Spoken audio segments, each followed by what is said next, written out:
मैं doctor Anita Gargi naturopathy से। आप लोग देख रहे होंगे कि आजकल क्रिएटिनिन के पेशेंट बहुत ज़्यादा बढ़ रहे हैं, जिसकी वजह से डायलिसिस भी बहुत ज़्यादा हो रहा है। और उसके बाद जो है ट्रांसप्लांट भी हो रहा है। सबकी ट्रांसप्लांट भी सक्सेस नहीं होते, जो किडनी ट्रांसप्लांट होता है सबका सक्सेस भी नहीं होता है। इसकी वजह से जो एक ट्रांसप्लांट करता है, जो डोनर होता है, और जो लेता है, दोनों को भी प्रॉब्लम हो सकता है। एक तो अगर सक्सेस हो गया तो ठीक है, नहीं तो दोनों की जान जा सकती है। तो इसका कारण क्या है कि ये बीमारी इतनी तेज़ी से फैल रही है, तो इसको थोड़ा हम लोग जानने की कोशिश करते हैं। पहले तो सबसे ज़्यादा कि अगर आप बीपी और शुगर का दवा ज़्यादा लेते हैं, ये भी एक कारण है। बहुत लंबे समय से ले रहे हैं, ये भी एक कारण है। थायराइड का दवा ले रहे हैं, ये भी एक कारण है। और दूसरा है कि पानी की मात्रा अगर आप लोग कम ले रहे हैं, तो ये भी एक बहुत बड़ा कारण है। हरी साग सब्जियों का प्रयोग कम हो रहा है, फल फूल कम खा रहे हैं, फलों का भोजन में प्रयोग कम हो रहा है, ये भी एक कारण है।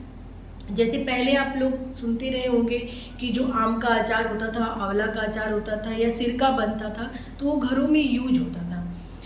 तब यूज होता था जब बारिश का मौसम होता था या गर्मियों में होता था। तो एक उसका साइंटिफिक रीज़न भी था, क्योंकि जो एक औषधि का वो काम करता था हमारे शरीर में। लेकिन अब वो सब चीज़ें बंद हो रही हैं और पैकेट बंद, और जो रेडीमेड अचार मिल रहा है उसमें सिर्फ साइट्रिक एसिड का यूज होता है, और तेल भी उसमें मिलावट और केमिकल का होता है। तो इसलिए इसको यूज नहीं करना चाहिए। जो हमारे पूर्वज थे वो बहुत ही वैज्ञानिक सोच के थे। वो मतलब आने वाले मौसम में क्या खाना चाहिए, क्या नहीं खाना चाहिए, कैसे खाना चाहिए, ये उनको पहले से ही पता होता था। लेकिन अब हम लोग क्या करते हैं कि हर मौसम में एक ही तरह का भोजन कर रहे हैं। आपने सुना भी होगा कि हर मौसम में और हर समय के अनुसार और उसके स्थान के अनुसार भोजन चेंज हो जाता था। जो चीज़ जहाँ पे ज़्यादा होती थी उसका यूज वहाँ पे ज़्यादा होता था, लेकिन अब ऐसा नहीं हो रहा है। तो हमें इस इन्फेक्शन से बचना चाहिए। पहले तो सबसे पहले पानी का जो 3 से 4 लीटर पानी है, साफ पानी है, उसको पीना चाहिए। जो मौसम का सीजनल का जूस है उसको पीना चाहिए, वो भी पानी में ही काउंट होता है। अगर गन्ने का सीजन है तो गन्ने का जूस पीना चाहिए 1 से 2 गिलास। और सुबह उठकर 2 गिलास तो कम से कम धीरे धीरे एकदम उकड़ू में बैठकर, इंडियन स्टाइल में जैसे पैर के ऊपर बैठकर आप गर्म पानी में 1 नींबू निचोड़ कर धीरे धीरे उसको हर व्यक्ति को पीना चाहिए। ऐसा नहीं कि जो पेशेंट है उसी को पीना चाहिए, सभी के लिए ये नियम लागू होता है। और पेट साफ होना चाहिए। पेट अगर आपका साफ नहीं रहता है तो ये भी एक कारण है। अगर बार बार किडनी में स्टोन बन रहा है तो वो भी एक बहुत बड़ा कारण है कि स्टोन बार बार बन रहा है। इस वजह से भी किडनी इन्फेक्शन बढ़ता है, और इस वजह से भी क्रिएटिनिन आपका बढ़ता है, और इस वजह से भी जो है आपका किडनी इन्फेक्शन जब होगा तो फिर डायलिसिस पे आप जाएंगे, और किडनी ख़राब हो जाएगी तो आपको ट्रांसप्लांट की ज़रूरत पड़ेगी। तो इन सब चीज़ों की ज़रूरत न पड़े, इससे बचने के लिए हमें अपने रहन सहन खान पान में बदलाव करना चाहिए। और सबसे पहले तो आप उठकर गर्म पानी का प्रयोग करें। दूसरा, जो सीजनल फल है उसको नाश्ते में भरपेट लें।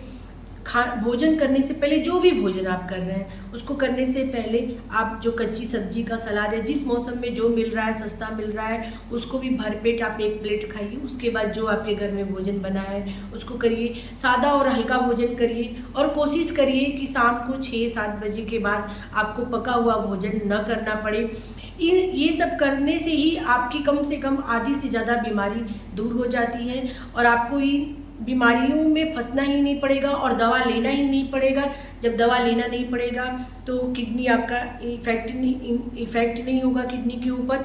और किडनी जो है दुनिया की सबसे बड़ी चलनी है। शरीर में जितने भी लिक्विड और जितने भी इस तरह के होते हैं वो झरने का काम करती है। अगर वो झरने ही खराब हो गया तो फिर आपका शरीर खराब होना निश्चित है। तो इससे बचने के लिए हमें उस झरने के स्वास्थ्य पे ध्यान देना चाहिए, और झरने को अगर आप सही रखेंगे तो आपका स्वास्थ्य भी सही रहेगा।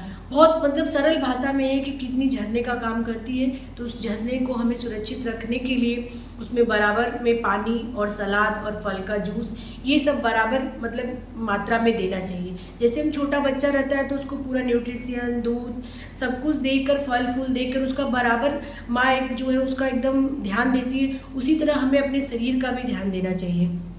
और आप सभी लोग अगर इस शरीर का ध्यान देना शुरू कर देंगे तो मैं पूरे मतलब कॉन्फिडेंस से ये बात कह रही हूँ कि आपको किसी प्रकार का कोई मेडिसिन नहीं लेना पड़ेगा। आपके शरीर के अंदर खुद ही इतने ज़्यादा एंटीबायोटिक, इतने ज़्यादा एंजाइम बनते हैं कि आपको ज़रूरत ही नहीं पड़ेगी। आपका शरीर अपने आप क्योर, अपने आप हील होने लगेगा। किसी भी बीमारी से लड़ने के लिए उसके अंदर अपने आप इम्यून पावर पैदा हो जाते हैं।